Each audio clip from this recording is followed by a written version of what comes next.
नमस्कार विद्यार्थी मित्रांनो, आज आपण इयत्ता 6वी यातील नागरिकशास्त्रातील प्रकरण पहिले आपले समाज जीवन याविषयी अभ्यास करणार आहोत। विद्यार्थी मित्रांनो, मागील इयत्तेत तुम्ही उत्क्रांती कशी झाली याचा अभ्यास केला असेल।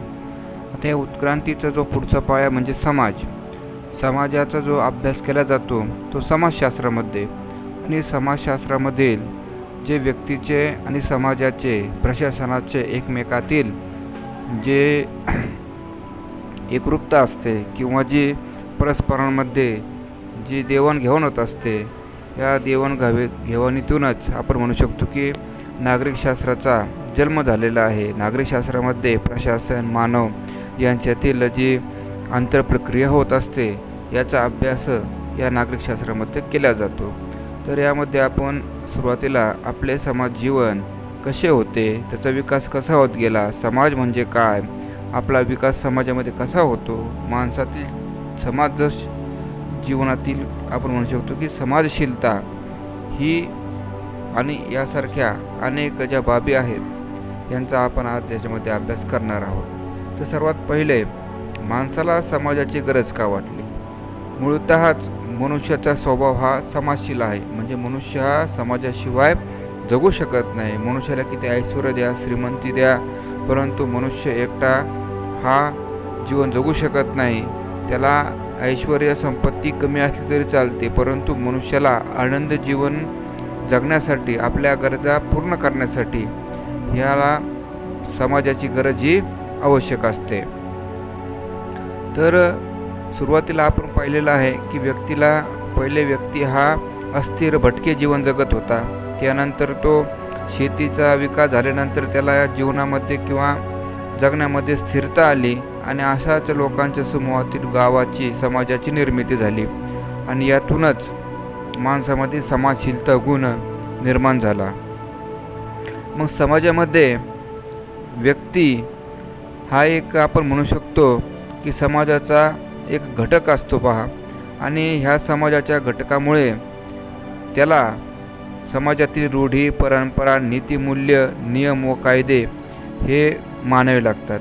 मग हे रूढी परंपरा नीतिमूल्य नियम कायदे काय असतात, तर समाजामध्ये रोजच्या रोज एकमेकांमध्ये व्यवहार करताना, समाजामध्ये जगताना काही नियमांची आवश्यकता असते। ज्या पद्धतीने आपण शाळेमध्ये आल्यावर आपल्याला शाळेतील नियमांची ज्या पद्धतीनं आपल्याला पालन करावे लागते, आणि आपण जर शाळेचे नियमांचे पालन केले तरच आपल्या शाळेतील शिक्षणामध्ये काय होत असते, आपली प्रगती होत असते। जर सरांनी सांगितलेल्या सूचनांचे पालन केले नाही, रोजच्या रोज अभ्यास केला नाही, तर आपले शिक्षण अधुरे राहते आणि आपला विकास होत नाही। त्याच पद्धतीनं समाजामध्ये जगत असताना समाजाने जे नियम घालून दिलेले आहेत त्याला आपण रूढी परंपरा नीतिमूल्य नियम कायदे म्हणतो। याचा प्रत्येकाला काय करावं लागतं, त्याचं पालन करावं लागतं, आणि ह्या पालनामुळे समाज जीवन अधिक संघटित आणि स्थिर झालेले आपल्याला पाहायला मिळते।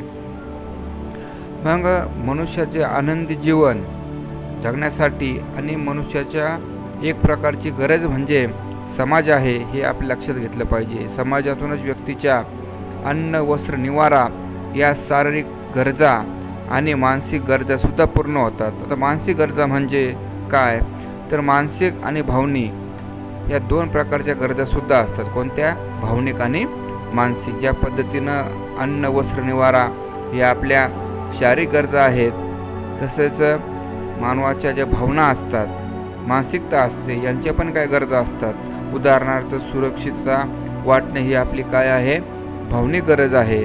आपल्याला आनंद झाला तर तो आपल्याला कुठेतरी मांडूशी वाटतो, आपल्याला दुःख झालं तर दुःख कुणासमोर तरी ते मांडावंसं वाटतं, ह्या काय झाल्या, आपल्या भावनिक गरज झाल्या। मग त्यासाठी आपण काय करत असतो, आपल्या कुटुंबातील लोक, आपले नातेवाईक, आपले मित्रमंडळी यांच्या सहवासात आपण काय असतो, राहत असतो, त्यांच्यामध्ये आपण सुखदुःख वाटून घेत असतो, आणि त्यांच्यामध्येच राहून आपल्याला सुरक्षितता वाटत असते। यामुळे आपल्या जीवनामध्ये एक प्रकारे समाजशीलता येत असते, आपण असं म्हणू शकतो। मनुष्यामध्ये जशा अन्न वस्त्र निवारा ह्या मूलभूत गरजा किंवा शारीरिक गरजा आहेत, त्याच पद्धतीनं त्यामध्ये शिक्षण आणि आरोग्य या आपल्या मूलभूत गरजा यामध्ये येत असतात।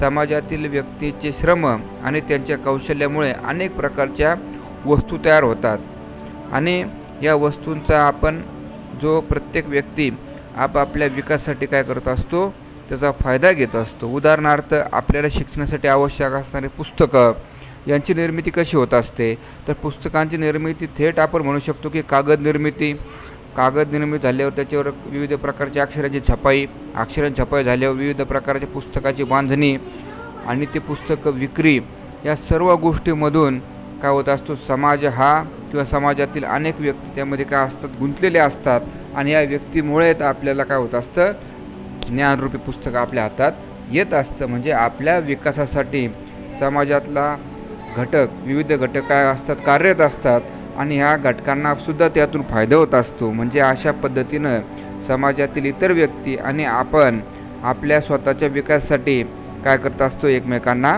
मदत करत असतो आणि ह्या एकमेकांना झालेली मदत, या मदतीच्या भावनेतूनच काय होत असते, समाजामध्ये समाजशीलता निर्माण होत असते.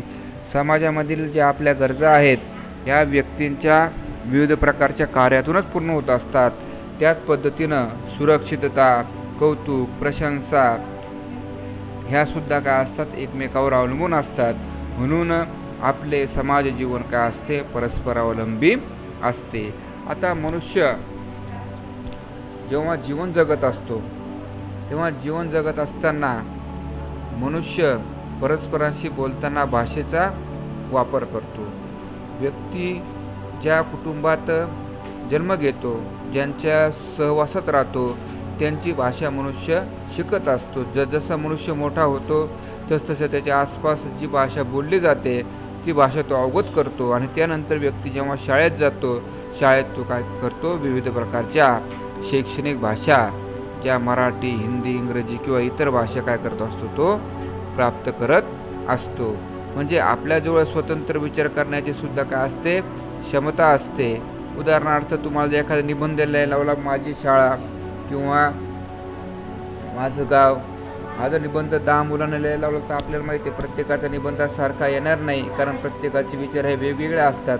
म्हणजे व्यक्ती हा कसा असतो, प्रत्येक व्यक्ती स्वतंत्र विचाराचा असतो. त्यामुळे आपल्या भावनिक क्षमता आणि विचारशक्ती ही काय असते, समाजात राहून काय होत असते, वाढत असते आणि विचार मांडण्याची आणि भावना व्यक्त करण्याची जी समज आहे, जी संधी काय करत असते, समाजामध्ये आपल्याला मिळत असते. अशा पद्धतीने आपण म्हणू शकतो की व्यक्तीचा जो सर्वांगीण विकास आहे हा समाजामध्ये होत असतो. त्यामध्ये गायन असू द्या, चित्रकला, शास्त्रज्ञ, साहसवीर, सामाजिक कार्यकर्ते हे कोणत्या ना कोणत्या प्रोत्साहनामुळे या ठिकाणी गेलेले असतात. म्हणजे त्यांच्या अंगातील सुप्त गुणांचा विकास करण्यासाठी समाज त्यांना पाठिंबा देत असते, त्यांना प्रोत्साहन देत असते आणि प्रोत्साहनामुळे व्यक्तीचा जो अंगिक भावनिक कला असतो त्या कलामुळे व्यक्ती काय होत असतो, समाजाच्या पाठिंबामुळे तो गायक, चित्रकार,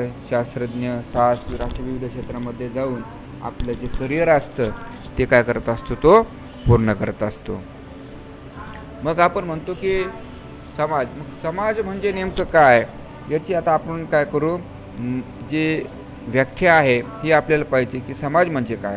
तर आपल्याला माहिती आहे की समाज हा अनेक घटकांनी बनलेला असतो. याच्यामध्ये स्त्री, पुरुष, प्रौढ, वृद्ध, लहान मुले यांचा सहभाग असतो. तसेच आपल्या कुटुंबात हा सुद्धा समाजाचा घटक असतो. समाजामध्ये अनेक कुटुंब असतात, विविध प्रकारचे सामाजिक गट असतात, संस्था असतात, संघटना असतात.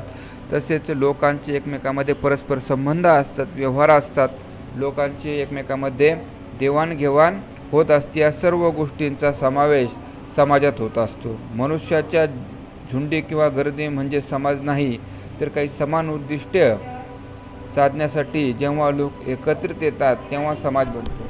म्हणजे समाज म्हणजे काय, लोकांची एकत्रित गर्दी म्हणजे समाज का. गावात लोक एकत्रित राहतात किंवा गर्दी करतात म्हणजे समाज होतो का, तर अजिबात नाही.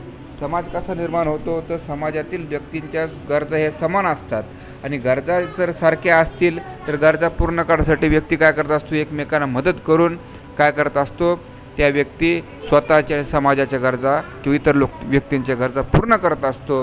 आणि अशा पद्धतीनं समान उद्दिष्टे साध्य करण्यासाठी लोक जेव्हा एकत्रित येत असतात तेव्हा त्याला आपण समाज म्हणत असतो. उदाहरणार्थ आपल्या गावात जर पाहिलं तर आपल्या गावामध्ये सर्व लोक शेती करतात, जास्तीत जास्त लोक शेती करत असतात. मग शेतीसाठी लोकांना एकमेकांची आवश्यकता असते.